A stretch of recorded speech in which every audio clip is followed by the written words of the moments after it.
In this video, I'm going to show you how to set stop loss and take profit on XTrend Speed app.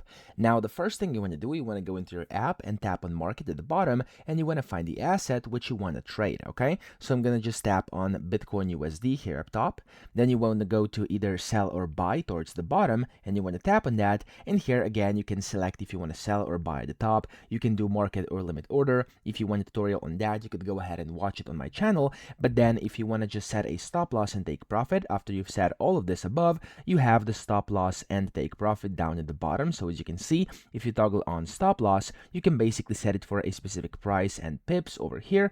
And then you have, of course, the profit loss as well. You could use this slider and it's going to basically adjust up top as well, okay? You could then confirm it and it's going to add a stop loss. And for take profit, it's going to be the exact same thing. You can just go ahead and basically select your profit loss, set your price, pips, whatever you want to do, and then here press confirm, and you've set a take profit as well. So that's essentially how to set a stop loss and take profit on the XTrend Speed app. I hope this video helped you out. If it did, please subscribe to the channel and help me out as well.